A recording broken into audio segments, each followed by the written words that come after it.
गुंडे ऐसी कि एसपी ऑफिस में एसपी पर ही पिस्टल तान थी। राजनीति ऐसी कि लगातार 6 बार से सांसदी का चुनाव जीत रहे हैं। कारोबार ऐसा कि 50 से ज्यादा स्कूल कॉलेज के मालिक हैं। कहने को तो कुछ इन्हें माफिया भी कहते हैं। रसूख ऐसा कि पार्टी लाइन से अलग भी बयानबाजी करते हैं। पार्टी कोई भी हो, अगर चुनाव लड़ा है, जीत इनकी होनी तय है। बेधड़क इतने कि इंटरव्यू में हत्या की बात कबूल करते हैं। दबदबा ऐसा कि 11 साल से भारतीय कुश्ती महासंघ के अध्यक्ष थे। हम बात कर रहे हैं बृजभूषण शरण सिंह की, जिनके खिलाफ एक बार फिर देश के कई नामी पहलवान प्रदर्शन कर रहे हैं। 8 पहलवान सुप्रीम कोर्ट पहुंच गए हैं। इन्होंने कोर्ट से बृजभूषण के खिलाफ एफआईआर दर्ज करने की मांग की। कोर्ट के बाद एफआईआर भी हुई, जिसमें से एक एफआईआर पोक्सो में है, लेकिन फिर भी कोई गिरफ्तारी नहीं हुई। लेकिन सवाल यही है कि इतने आरोप लगने के बाद भी इनके खिलाफ अभी कुछ हो क्यों नहीं पाया है। आखिर ऐसा क्या रुतबा है और कौन है बृजभूषण शरण सिंह? चलिए हम आपको बताते हैं। एसपी ऑफिस में ही एसपी पर पिस्टल तान थी। उत्तर प्रदेश के गोंडा जिले में एक कांग्रेसी नेता हुए चंद्रभान शरण सिंह। उन्हीं के परिवार में 1957 में बृजभूषण शरण सिंह पैदा हुए। कॉलेज के दिनों से ही बृजभूषण छात्र राजनीति में सक्रिय थे।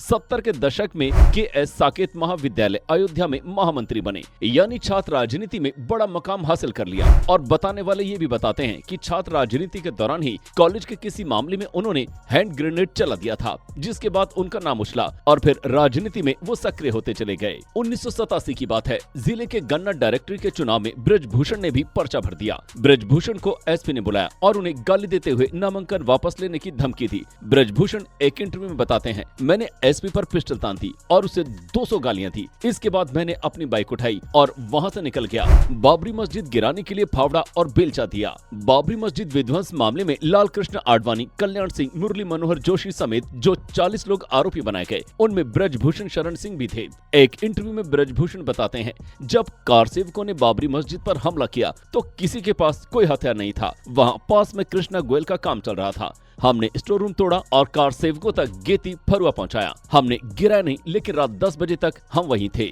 सीबीआई की स्पेशल कोर्ट ने साल 2020 में बृजभूषण शरण सिंह समेत सभी आरोपियों को बरी कर दिया। 1991 में बीजेपी के टिकट से शुरू हुआ जीत का सिलसिला। छात्र राजनीति और जन्मभूमि आंदोलन की वजह से बृजभूषण क्षेत्र में काफी लोकप्रिय हो चुके थे। 1991 में जब बीजेपी ने बृजभूषण सिंह को लोकसभा टिकट दिया, तब इनके खिलाफ 34 आपराधिक मामले दर्ज थे। बीजेपी ने सिंह को गोंडा का रॉबिन हुड कहकर बचाव किया। वो बड़े अंतर से चुनाव जीते। 1996 में जब बृजभूषण सिंह टाडा के तहत तिहाड़ जेल में सजा काट रहे थे, तब इनकी पत्नी केतकी सिंह ने गोंडा लोकसभा सीट से चुनाव लड़ा। बृजभूषण के जेल में होने के बावजूद केतकी सिंह ने कांग्रेस के आनंद सिंह को 80,000 वोटों से हराया। बृजभूषण को जेल में मिली वाजपेयी की लिखी चिट्ठी। बृजभूषण शरण सिंह को लेकर सबसे बड़ा विवाद तब हुआ था जब इन पर अंडरवर्ल्ड के साथ जुड़े होने के आरोप लगे। इनके खिलाफ आतंकवादी गतिविधियों में शामिल होने की वजह से टाडा का मामला दर्ज किया गया। दाऊद से फोन पर बात करने और उसकी मदद करने के आरोप भी लगे थे। बाद में सीबीआई ने इन सभी आरोपों से सिंह को बरी कर दिया। 30 मई 1996 को तिहाड़ जेल में सजा काट रहे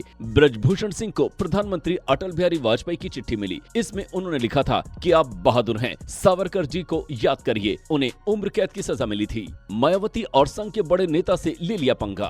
बृजभूषण एक इंटरव्यू में बताते हैं, मायावती का गोंडा में एक कार्यक्रम था। उन्होंने गोंडा का नाम बदलकर लोक नायक जयप्रकाश नगर करने की घोषणा की। मैं मायावती से भिड़ गया, मैंने आंदोलन खड़ा किया। इसकी तस्वीरें लेकर मैं अटल जी के पास गया और अटल जी ने एक फोन पर जिले का नाम रोक दिया, लेकिन ये नामकरण संघ के बड़े नेता नाना जी ने कराया था और फिर मेरा संघ में विरोध शुरू हो गया। गोंडा से बृजभूषण का टिकट काटकर घनश्याम शुक्ल को दे दिया गया। जिस दिन वोट पड़ रहा था, उस दिन घनश्याम शुक्ल का एक्सीडेंट में निधन हो गया। कुछ दिनों बाद एक्सीडेंट कराने का आरोप बृजभूषण पर लगा। इस घटना की सीबीआई जांच का आदेश दिया गया। बाद में बृजभूषण बीजेपी छोड़कर सपा में शामिल हो गए। 2009 के लोकसभा चुनाव में उत्तर प्रदेश की कैसरगंज सीट से सपा के टिकट पर चुनाव जीते। 2014 के चुनाव से पहले बीजेपी में घर वापसी हो गई और तब से बीजेपी सांसद हैं। बृजभूषण ने मंच पर पहलवान को जड़ा था थप्पड़। रांची में अंडर 15 नेशनल कुश्ती चैंपियनशिप में कुश्ती महासंघ के अध्यक्ष बृजभूषण ने एक पहलवान को मंच पर ही थप्पड़ जड़ दिया था। दरअसल उस पहलवान की उम्र ज्यादा थी।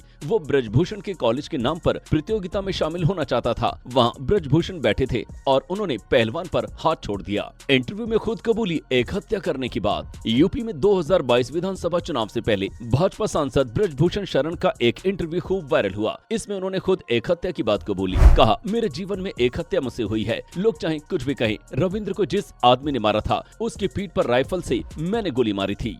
मेरे जीवन में मेरे हाथ से एक हत्या हुई है। लोग जो कुछ भी कहें, मैंने एक हत्या की है।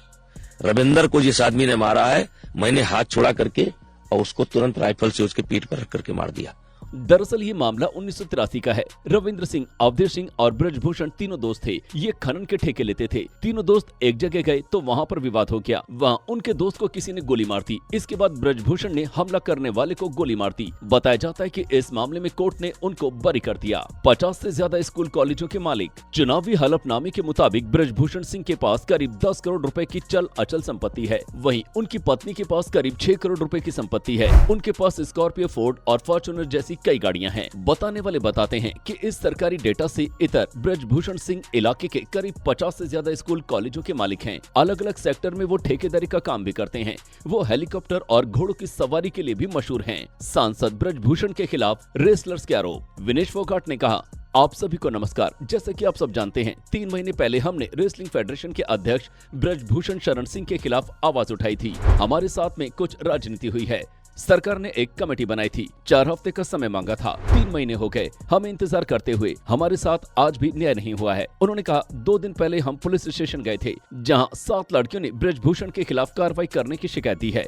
शिकायत में मांग की कि ब्रजभूषण ने जो शारीरिक शोषण किया है उसके खिलाफ कार्रवाई की जाए। पुलिस हमारी FIR भी दर्ज नहीं कर रही, जिसके बाद इंतजार कर जंतर मंतर पर आए हैं। इस मामले में फिर FIR भी हुई। अब देश के गृह मंत्री से मुलाकात भी हुई और मंत्री अनुराग ठाकुर से भी पहलवान मिले हैं। अब बात करते हैं उस सवाल की कि आखिर क्यों कुछ नहीं किया जा रहा है। जो पार्टी बेटी बचाओ के नारे के साथ सत्ता में आई थी, वो आखिर इन आरोपों पर क्यों चुप है? इसकी सीधी और सबसे बड़ी वजह है ब्रजभूषण का राजनीतिक कद। ब्रजभूषण न तो खुद चुनाव हारे हैं और जब वो जेल में थे तब उनकी पत्नी ने चुनाव लड़ा तो वो भी 80,000 वोटों से जीती थी। सिर्फ इतने नहीं, वो चुनाव भी अपने रसूख पर जीतते हैं, न कि पार्टी के नाम पर। क्योंकि जब वो बीजेपी छोड़कर सपा में शामिल हुए थे तब भी चुनाव जीते थे। इसके साथ ही वो अपनी अपनी सीट के साथ आसपास की 6 सीटों पर हार और जीत तय करने का दम रखते हैं। और अगले साल यानी कि 2024 में लोकसभा चुनाव होने हैं और फिर यूपी के विधानसभा चुनाव भी हैं। तो ऐसे में बिल्कुल भी रिस्क नहीं लेना चाहते हैं। ऐसे में ये देखना दिलचस्प होगा कि आने वाले वक्त में क्या होता है। आपको क्या लगता है, मुझे कमेंट में बताएं।